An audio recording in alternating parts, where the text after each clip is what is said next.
છોટાઉદેપુર જિલ્લાના બોડેલી તાલુકામાં નકલી ટોલનાકાના નામે ગેરકાયદેસર રીતે ઉઘરાણી થતો ગંભીર મામલો સામે આવ્યો છે।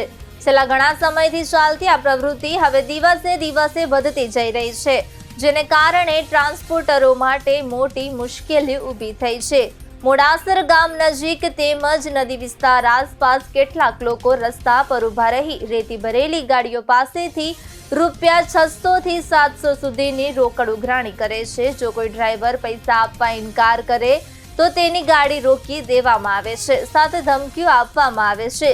આ ગેરકાયદેસર ઉઘરાણીને કારણે મોડાસર ચોકડી તથા આસપાસના વિસ્તારોમાં વારંવાર ટ્રાફિક જામ સર્જાઈ રહ્યો છે।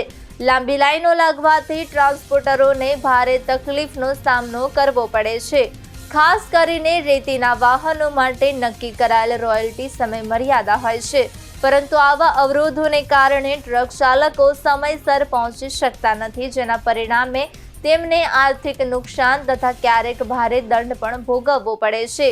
છોટાઉદેપુર જિલ્લામાં અગાઉ નકલી કચેરી અને નકલી બિયારણ જેવા બનાવો સામે આવી ચૂક્યા છે।